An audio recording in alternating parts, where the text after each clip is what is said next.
Bienvenido al arte de dudar. Oh, me gusta eso. Sí, Suena bien. hoy vamos a profundizar en el Kybalión, un texto que resuena con sabiduría bueno, nadie sabe realmente de cuándo es. Es antiguo, Antiguo. antiguo. Imaginen un conocimiento tan fundamental, tan potente, que durante siglos se mantuvo en secreto, transmitido solo de boca en boca, de maestro a iniciado, una serie de axiomas, de verdades esenciales, susurradas al oído, en lugar de confiarse el papel. Ese es el misterio, el aura que envuelve al Kybalión, un compendio de enseñanzas herméticas que finalmente llega a nosotros en forma escrita. Pero, ¿quién lo compiló? ¿De dónde provienen estas enseñanzas? El misterio persiste, añadiendo aún más a su fascinación, ¿no crees? Totalmente. Esa transmisión oral de maestro a discípulo le da un peso, una autoridad especial. No. Piensen cuántas ideas, cuántas filosofías han viajado así a través de los siglos, susurradas de una mente a otra. Que el Kybalión haya llegado a nosotros, en forma escrita, nos dice mucho sobre la importancia de sus principios, sobre la necesidad de preservar ese conocimiento. Exacto. Y yo para ti que nos acompañas en este viaje de descubrimiento, vamos a concentrarnos en un capítulo que a mí me parece clave, el capítulo 8, los planos de correspondencia, y vamos a intentar juntos desentrañar sus secretos, traducir este lenguaje antiguo a una forma que resuene con nuestra experiencia moderna. Es un capítulo que puede parecer complejo a primera vista, pero creo que si lo abordamos con la mente abierta, con ganas de explorar, podemos extraer de él ideas muy valiosas, ideas que pueden cambiar nuestra forma de ver el mundo, incluso nuestra propia vida. Totalmente de acuerdo. Entonces empecemos por lo básico. Capítulo y hecho. Los planos de correspondencia. ¿De qué se trata esto? ¿Qué nos dice el Kybalión? Bueno, antes de sumergirnos en los detalles, hay que entender que este capítulo nos presenta el segundo gran principio hermético, el principio de correspondencia. ¿Te suena la frase? Como es arriba, es abajo, como es abajo, es arriba. Claro, es una frase muy conocida, pero a veces se usa de forma un poco vaga, ¿no? ¿Qué significa realmente este principio en el contexto de el Kybalión? Es una frase que resume muy bien la esencia del principio. Lo que nos dice es que existe una armonía, una coherencia, una correspondencia entre los diferentes planos de la vida, del ser, del universo.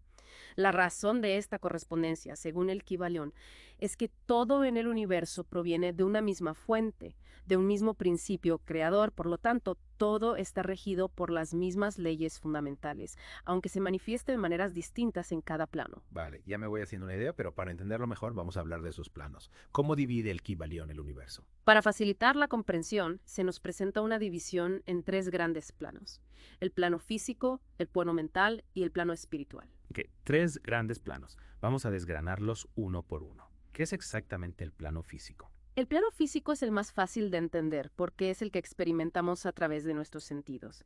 Abarca todo lo material, lo tangible, lo que podemos tocar, ver, oír, oler, saborear. En este plano encontramos los objetos, las fuerzas de la naturaleza, la materia, la energía, todo lo que la ciencia estudia. Vale, lo que podemos percibir con nuestros cinco sentidos. Y el plano mental. ¿Qué incluye este plano? El plano mental va más allá de lo físico. Incluye las formas de vida que conocemos en la vida ordinaria, como las plantas y los animales, pero también otras entidades que son más sutiles, que no percibimos tan fácilmente y que son más familiares para aquellos que exploran el ocultismo. Entiendo. Entonces incluye la mente humana, los pensamientos, las emociones, pero también otras formas de mente que no son tan evidentes para nosotros. Exacto. Y finalmente, tenemos el plano espiritual, que comprende seres mucho más evolucionados que los humanos, seres de una vibración y una conciencia mucho más elevadas, que habitan en planos de existencia que nosotros no podemos siquiera imaginar. Entonces tenemos estos tres grandes planos: físico, mental y espiritual. Pero son compartimentos estancos. Hay una línea clara que los separa. No, no son compartimentos separados. Más bien, son grados ascendentes en una inmensa escala de vida, que va desde la materia más densa hasta el espíritu puro. Los límites entre estos planos son difusos, se fusionan sutilmente. O sea, que no son tres cajas separadas, sino más bien como un continuo, ¿no? Como un espectro de colores, donde un color se funde con el siguiente. Esa es una buena analogía. Y hablando de planos, me surge una duda. Cuando hablamos de plano físico, plano mental, plano espiritual, ¿a qué nos referimos exactamente con la palabra plano? Porque cuando pensamos en un plano, normalmente visualizamos una superficie, un espacio con dimensiones. Es una pregunta muy pertinente. En este contexto, plano no se refiere a un lugar físico, sino a un estado o una condición de la existencia del ser. Lo que define a cada plano es su propia frecuencia de vibración. A mayor vibración, más elevado es el plano. Entonces, no es un lugar al que podamos viajar físicamente, sino más bien un estado del ser. Exacto. Es como si cada plano tuviera su propia atmósfera, su propia energía, su propia vibración. Entiendo. Entonces, Estos tres grandes planos son como una forma de organizar nuestra comprensión de la enorme diversidad del universo, ¿no? Sí, son herramientas conceptuales que nos ayudan a entender la complejidad del universo. Un átomo, una unidad de fuerza, la mente humana, un ser espiritual elevado. A pesar de sus diferencias, están todos en la misma escala fundamental. Lo que los distingue es su grado de desarrollo, su intensidad vibratoria. Y para añadir más complejidad a este tema, el Kybalión nos habla de subdivisiones dentro de cada gran plano, ¿verdad? Sí, cada gran plano se subdivide en 7 planos menores y cada plano menor, a su vez, en 7 subplanos. Es una estructura bastante compleja. Lo es, pero se nos advierte que estas divisiones son, en cierta medida, arbitrarias, que los límites entre los planos son difusos, pero son útiles para un estudio más detallado. Bueno, vamos a intentar adentrarnos un poco más en estas subdivisiones, centrándonos en las ideas principales. Empecemos por el gran plano físico. ¿Qué nos dicen estas subdivisiones sobre la visión hermética de lo físico? El primer plano menor del gran plano físico es el plano de materia, que abarca las formas sólidas, líquidas y gaseosas que todos conocemos. Lo que la ciencia llama estados de la materia. Exacto. Luego tenemos el plano de materia B, que incluye formas más sutiles de materia como la materia radiante. Piensa en elementos como el radio, que la ciencia estaba empezando a descubrir cuando se escribió el Kybalión. Es fascinante cómo el texto ya apuntaba hacia estos descubrimientos. Sí, y luego tenemos el plano de materia C, que describe formas de materia aún más sutiles, desconocidas para la ciencia actual. Formas de materia que aún no hemos descubierto. Exactamente. Después tenemos el plano de sustancia etérea, que se corresponde con el concepto de éter, que se usaba en la ciencia antigua. El éter, esa sustancia misteriosa que se creía que llenaba todo el espacio. Sí, el hermetismo sostiene que este plano tiene 7 subdivisiones, 7 tipos de éter con diferentes propiedades. Y luego pasamos a los planos de energía, no. Sí, el siguiente es el plano de energía A, que incluye las formas de energía que conocemos. Calor, luz, magnetismo, electricidad, gravedad, etc. Las fuerzas que rigen el universo físico. Exacto. Y luego tenemos el plano de energía, que comprende 7 subdivisiones de modalidades de energía más elevadas que la ciencia aún no ha descubierto. Se les llama las fuerzas sutiles de la naturaleza. Fuerzas sutiles. Sí, fuerzas que se dice que están influenciadas por fenómenos mentales. Y finalmente llegamos al plano de energía, que describe 7 subdivisiones de energía tan altamente organizada que exhibe características de la vida. Energía que parece estar viva. Sí, se dice que esta energía es utilizada por seres del plano espiritual. Es casi como una energía divina, difícil de concebir para nosotros. Increíble. Entonces, la visión hermética del plano físico va mucho más allá de lo que normalmente consideramos físico, incluyendo energías sutiles y fuerzas que aún no comprendemos de todo. Exacto. Y ahora, si te parece, pasemos al gran plano mental. Sí, me interesa mucho saber más sobre este plano, cómo se subdivide y qué ideas clave podemos extraer. Bueno, la clasificación de los 7 planos mentales es un poco más compleja, pero podemos intentar simplificarla. En primer lugar, tenemos el plano de la mente mineral. La mente mineral. Las rocas tienen mente. No exactamente. Se refiere a la conciencia que impregna los minerales, las sustancias químicas. No son las moléculas o los átomos en sí, sino una forma de mente muy básica que los anima. Interesante. La idea de que incluso los minerales tienen algún tipo de conciencia. Sí, el ocultismo siempre ha sostenido que hay una forma de mente incluso en el reino mineral. Y es curioso cómo la ciencia moderna se está acercando a esta idea, al descubrir la complejidad de los sistemas inorgánicos. Totalmente. Después tenemos el plano de la mente elemental A, que comprende entidades que no son perceptibles para la mayoría de las personas, pero que los ocultistas sí reconocen.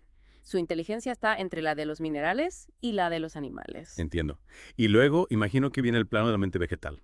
Sí, seguido del plano de la mente elemental B. El quinto es el plano de la mente animal. O sea que vamos ascendiendo en la escala de la conciencia. Exacto. Luego tenemos el plano de la mente elemental C, que describe entidades invisibles que participan de la naturaleza de la vida animal y humana. Algunas de estas entidades son casi semi-humanas en inteligencia. Entidades invisibles que comparten características con los humanos. Sí, es un concepto fascinante. Y finalmente llegamos al plano de la mente humana con sus 7 subdivisiones, que abarcan las diferentes manifestaciones de la mente humana. Y aquí se menciona un punto interesante sobre la posición del ser humano actual dentro de este plano, ¿verdad? Sí, se dice que el ser humano promedio actual ocupa la 4ª subdivisión de este plano y que solo los más evolucionados han llegado a la 5ª. Se sugiere que la evolución de la conciencia humana es un proceso gradual y que aún tenemos potencial para avanzar hacia la 6ª y la 7ª subdivisiones. O sea que no hemos llegado al límite de nuestro desarrollo mental. Exacto. Y también se menciona que ha habido civilizaciones antiguas que alcanzaron niveles de desarrollo mental superiores al nuestro. Es una idea que nos invita a reflexionar sobre nuestro propio potencial. Totalmente. Y antes de pasar al plano espiritual, quería preguntarte por los 3 planos elementales que se mencionan brevemente. ¿Cuál es su función? Se les describe como las teclas negras de un piano en relación con las teclas blancas. Las teclas blancas representan los planos de mente más definidos: mineral, vegetal, animal y humano. Las teclas negras, los planos elementales, actúan como enlaces de conexión entre estos planos. O sea, que facilitan la transición entre los diferentes niveles de conciencia. Sí, y permiten una mayor complejidad y armonía en la manifestación de la vida mental. Fascinante, todo está interconectado. Exacto. Y ahora, si te parece, podemos hablar del gran plano espiritual. Sí, me intriga mucho este plano, aunque imagino que es el más difícil de comprender. Sin duda. Lo que nos dice el Kybalión es que este plano comprende seres tan superiores a los humanos como nosotros lo somos a las formas de vida más simples. Su existencia trasciende nuestra comprensión, sus mentes son increíblemente elevadas y sus cuerpos son de las vibraciones más sutiles. Es difícil siquiera imaginar cómo son estos seres. Sí, se nos dice que solo aquellos que han avanzado mucho en el camino de conocimiento hermético pueden comprender las enseñanzas sobre este plano. Cualquier intento de describirlo con palabras sería inadecuado. Entiendo. Y hablando de palabras, ¿qué significa espíritu en este contexto? Espíritu, en el hermetismo, se refiere a una fuerza vital, una esencia interior que anima todo, no al concepto religioso tradicional. Una fuerza vital que impregna todo el universo. Exacto. Y esta fuerza espiritual puede ser utilizada para el bien o para el mal, lo que nos conecta con el principio de polaridad. Y aquí se menciona brevemente la idea de los ángeles caídos. ¿Qué nos dice esto? La idea principal es que incluso en los planos espirituales más elevados, el mal uso del poder puede tener consecuencias. Se sugiere que la leyenda de los ángeles caídos se basa en la pérdida del equilibrio espiritual debido a la búsqueda egoísta de poder. O sea, que incluso en los planos superiores hay que tener el equilibrio. Exacto. Pero también se menciona que incluso estas almas tienen la posibilidad de redención. Una idea esperanzadora. Sí. Y para concluir nuestro análisis del capítulo hecho, se nos recuerda la importancia del principio de correspondencia en relación con los otros principios herméticos. ¿Cómo se relaciona con los otros principios? La idea es que los 7 principios herméticos operan en los 3 grandes planos: físico, mental y espiritual. El principio de mentalismo nos dice que todo comienza en la mente. El de correspondencia se manifiesta en la analogía entre los planos. El de vibración es la base de las diferencias entre ellos. El de polaridad se observa en los opuestos que existen en cada plano. El de ritmo se manifiesta en los ciclos y flujos. El de causa y efecto opera en cada nivel de la realidad. Y el de generación se expresa como la energía creadora en todos los planos. O sea que el principio de correspondencia nos ayuda a entender cómo funcionan los otros principios en todos los niveles de la realidad. Exactamente. Entonces, para resumir las ideas principales del capítulo hecho, la idea central es que como es arriba es abajo, como es abajo es arriba. Lo que ocurre en un plano tiene su correspondencia en nosotros. Sí, y esto nos invita a reflexionar sobre cómo los patrones o los desafíos que experimentamos en un plano pueden tener su reflejo en los otros. Por ejemplo, si tenemos pensamientos negativos, esto puede afectar a nuestras emociones e incluso a nuestra salud física. Exactamente. Y para terminar, me gustaría dejarte con una última reflexión. Si nuestros pensamientos y estados mentales realmente tienen una correspondencia vibratoria con el mundo físico, ¿qué posibilidades se abrirían al comprender y aplicar este principio conscientemente? Es una pregunta que nos invita a explorar el poder de nuestra mente y su influencia en la realidad. Nos vemos de nuevo en otro episodio de El Arte de Dudar. Hasta la próxima.